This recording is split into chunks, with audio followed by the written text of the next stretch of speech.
Evet, kanala tekrar hoş geldiniz. Erbil'e kadar gelmişken sizlere bir Türkmen siyasetçiyi de, çok saygıdeğer bir Türkmen siyasetçiyi de tanıtmak istedim. Kendisiyle bir röportaj yapmak istedim. Irak Türkmen Cephesi Siyasi Büro üyesi ve aynı zamanda Irak Kürdistan Bölgesel Yönetimi Dini ve Etnik Oluşumlardan sorumlu Bölge Bakanı Sayın Aydın Maruf Selim'le konuşacağız bugün. Merhabalar, hoş geldiniz. Safalar Çok teşekkür getirdiniz. ederim. Çok sağ olun, var olun. Önce size şeyi sorarak başlayayım. Biraz böyle Türkmenlerin durumunu konuşalım istiyorum.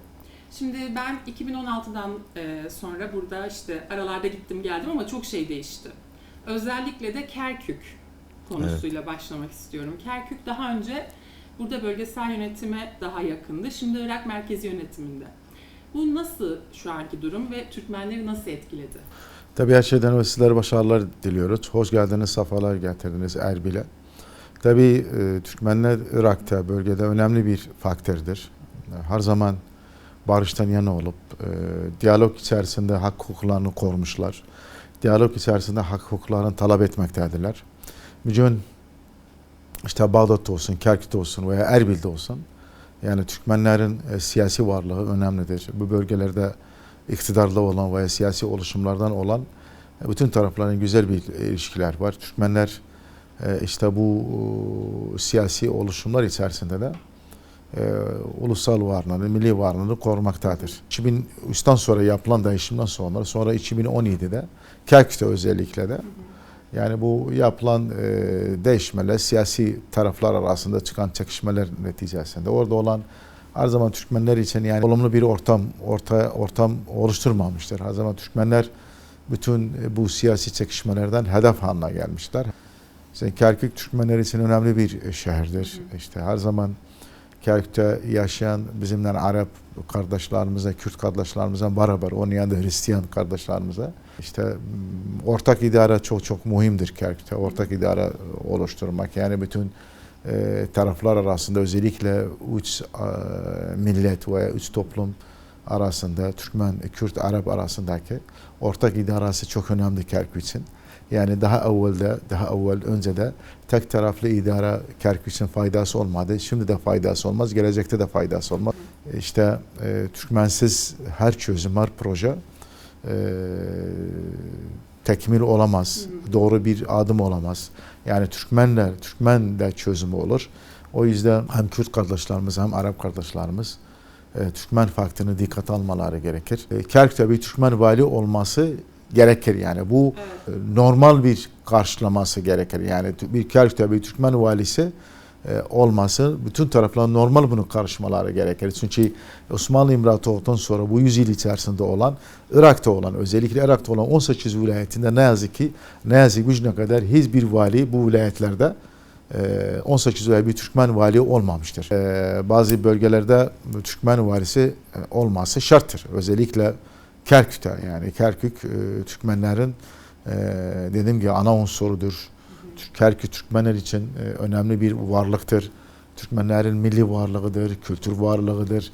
Her zaman orada yaşayan bütün taraflar da o barış içerisinde olup o yüzden geçmişteki dediğiniz bu soruya ilgili geçmişten bugüne kadar bu değişme içerisinde olan noktalar yani eğer tek taraflı yapılmışsa hangi taraf yapmışsa bir şeye varılmaz. Onun yanında da diğer Kürt kardeşlerimize, Arap kardeşlerimize birlikte oranın idaresi, ortak idaresi en iyi çözümlerden birisidir. Peki şeyi de merak ediyorum. Şimdi buradan daha önce Erbil'den arabaya binip Kerkük'e gidebiliyorduk. Rahat rahat hani karışan yok, görüşen yoktu. Bir saatte gidiyorduk. Ama şimdi zannederim o kadar kolay değil. Bu Türkmenleri nasıl etkiliyor? Çünkü Türkmenler Erbil'de de çok, Kerkük'te de çok. Hani bu iki grubun bağı birbiriyle kopuyor mu o zaman? Zedeleniyor mu? Nasıl oluyor? Yani bizim Irak'taki Türkmenler birdir. Erbil'de de olan, Kerkük'te de olan düz formatı da aynıdır. O yüzden Erbil'de yaşayan veya Irak Kürdistan bölgesinde yaşayan Türkmenlerin özellikle de Erbil'de onun yanında işte Irak çapında da olan Irak Türkmenleri, bütün Türkmenleri bölgesinde de olan o ilişkiler var. Yani gerçekten tabii bunu demek isterim. Yani herhangi bir olay olursa tabii Türkmenler de etkiler. Yani geçmişte yapılan 2003'ten sonra, 2017'den sonra şu andaki yapılan bu idare değişiminden sonra işte oradaki Türkmenler de etkiler. İşte olumsuz olursa olumsuz, olumlu olsa olumlu. Ama bu daha evvel işte dediğiniz gibi buradan insanlar rahat rahat Kerkük'e gidiyordu. Şimdi zorlaşma oldu. İşte bu Irak'ın yapısı belədir. Bütün şehirler arasında maalesef bazen işte bir değişik olduğu zaman Erbil, Musul arasında da gelip gitmek zorlaşır bazen. Erbil, Kerkük arasında veya Kerkük, Süleymaniye veya Kerkük diğer bölgeleriyle, ama işte bunun daha fazla bazen işte emniyetten dolayı, güvenlik sorunlardan dolayı işte bazen zorlaşır.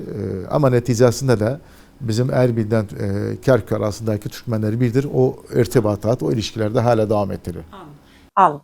Peki siz baktığınız zaman Kerkük'teki Türkmenleri mi daha iyi görüyorsunuz şu an durumlarını, haklarını? Erbil'dekileri mi yoksa Musul'dakileri mi? Irak'ta olan, biz vilayet şeklinde değil, Irak'ta olan Türkmenlerin durumu siyasi olarak yani eski gibi değil. Yani şu anda yani diyelim mesela Irak'ta olan kurulan hükümette bir bakan yok. Yani bir temsiliyet yok Türkmenler adına. İşte bu Irak Cumhurbaşkanlığında yok. Irak Başbakanlığında yok. Yani bunun oradaki yönetim mutlaka göz önünde bulundurmaları gerekir. Şu andaki Türkmenlerin hakları veya Türkmenlere karşı bir haksızlık politikası var. Adaletli bir politika yoktur Türkmenlere karşı. O yüzden adaletli politika önemlidir. Türkmenlerin varlığını korumak önemlidir. O yüzden eğer Erbil'den Bağdat arasındaki mukayese yaparsak, yani mesela Erbil'deki Türkmenlerle Bağdat'ta, Irak'ta yaşayan Türkmenlerle mukayese, buradaki Türkmenlerin geçmişe göre durumları daha iyidir. Daha iyiye gidiyor. Şu andaki duruma baktığımız zaman Türkmenler hem Bakanlar Kurulu'nda temsilciler var, hem parlamentoda var. Ayrıca Erbil merkezinde bulunan Türkmen-Kürt kardeşliği daha bir ilerlemesi var. Ayrıca Türkmen Siyasi Parti Kültür Merkezi Türkmen okullarının bu bir ilerleme var. Yani bu çalışmalarında. Ama buna rağmen de eksikler de var, yine sorunlar da var. Daha çözülemedi yani bu bölgede yaşayan ve Erbil'de olan Türkmenlerin haklarıyla ilgili. Ama genel olarak Erbil'den Bağdat arasında eğer mukayese yaparsak Erbil'deki veya bölgede yaşayan Türkmenlerin ve diğer etnik gruplarının durumları daha iyidir. Bir de zaten size şey de sorayım. Siz burada hani bütün dini ve etnik azınlıklarla ilgili bir bakansınız. Burada da çok azınlık var. Hani siz biraz da o işlerinizi bize anlatsanız. Hani Hristiyan azınlık da var, Süryani azınlık var, Ermeni azınlık da var galiba. Hani nasıl durum burada? Bölgede olan bu farklı etnik veya farklı dini gruplar gerçekten biz bu kabinede, hükümette biz oluşumlardan sorumlu bir bölge bakanı olarak bu görevi üstlenerek önemli bir görevdi. Hem etnik grupların hakları hem dini grupların hakları, özellikle Türkmenlerden Hristiyan, yani Kilden, Siryan, Aşuri, bunların haklarına ilgili biz bir bakan olarak bunların temsiliyetin Bakanlar Kurulu'nda yapırız.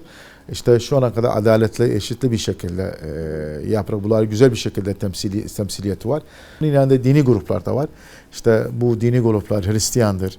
Mesela Yezidi'dir, Şebek'tir, Kakeyi'dir, Feyli'dir. Bunlar da bu bölgede bulunurlar. Bunlar birlikte kardeşçe yaşarlar. Hiçbir sorunlar yok, öyle dini sorunlar olsun.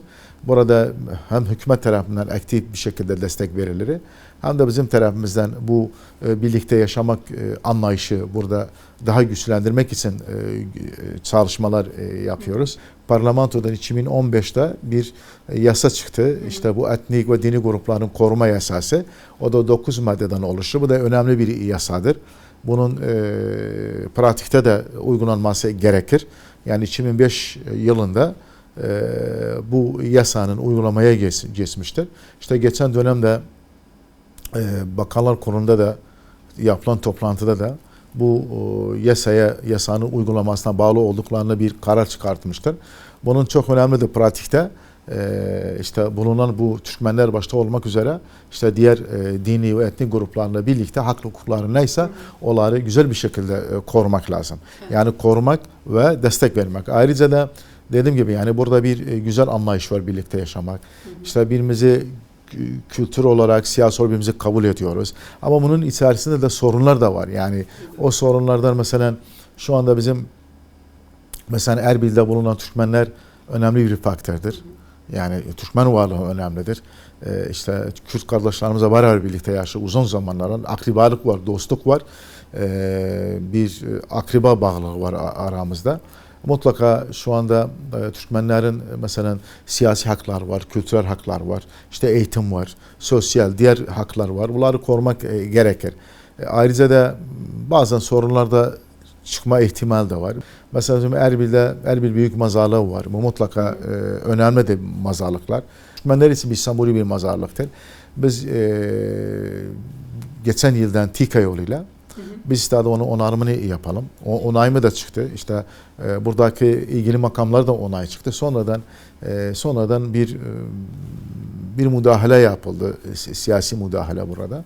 Bu engellendi veya bunun onarımı yapılmadı. İşte bu basit şeylerdiler. Mutlaka bunların da çözmesi gerekir. Çünkü neticede burada siyasi haklar tarafından kültürel haklar da var, dil haklar da var. İşte bunun eğer bunu engellenirsek diğerlerine de etkisi olur. O yüzden bugün o Irak Anayasası'na göre Türkmenler Irak'ta 3. ana unsurdur. Irak Kürdistan bölgesinde de 2. ana unsurdur. Ayrıca da bir yasa var. 2015'de çıkan parlamentoda. Bu yasa içerisinde işte Türkmenlerin veya Hristiyanların çoğunluk olduğu bölgelerde resmi dil kendi ana dille olur. Eğitimleri işte bunlar mesela çok normaldir. Mesela Erbil'de bir Hristiyan Ankava'da Kürtçe, Arapça yanı Süryanice'de dükkanında tabelasında yazması çok normaldir. Erbil'de de bir Türkmen Arapça, Kürtçe yanı, Kürtçe, Arapça yanı da Türkçe, Türkmence dilinin de yazması çok normaldir. Bunu normal karşılamamız lazım. Neticede biz birlikte yaşıyoruz. Güzel bir birlikte yaşamak var. O yüzden bundan sonra da o asas üzerine çalışmaya devam ederiz. Doğru, ben bunu zaten çok görüyorum burada. Dediğiniz gibi hani Türkçe tabela da çok var, her şeyde çok var. Buraya zaten çok Türk yatırımcı da geliyor. Evet, çok. Siz onlara ne tavsiye edersiniz? Buraya gelmek isteyenlere ya da işte iş Vallahi yapmak biz- isteyenlere. Türkiye Cumhuriyeti bizim ana vatanımızdır. Yani her zaman Türkiye bu bölgede olan insanlara büyük bir desteği olmuştur. Yani bunun geçmişten bugüne kadar işte Irak'ta olsun, Orta Doğu'da olsun, bölgede olsun Türkmenler başta olmak üzere diğer etnik gruplarla da mazlum insanlarına, mazlum toplumlara her zaman kapını açmıştır, her zaman destek sağlamıştır. Ayrıca da bu son dönemlerde Erbil-Ankara arasında olan bu güzel ilişkiler de bizi de mutlu ediyor. Biz her zaman Iraklı Türkmenler olarak Erbil-Ankara arasında olan ilişkileri her zaman bütün alanlarıyla biz destek veriyoruz. Önemli bir faktör olmak istiyoruz. Gerçekten Türkiye bölge için önemli bir ülkedir. Irak Kürdistan bölgesi de Irak, Türkiye için önemlidir. Her zaman bu ilişkilerin iyi olmasını bölgede yaşayan bütün etnik veya bütün dini gruplarında büyük bir fayda var. İşte geçmişten bugüne kadar bugün Erbil şehri, işte DOK olsun veya diğer bölge Süleymaniye olsun, bugün Türk şirketlerinin varlığıyla, desteğiyle böyle güzelleşmiş.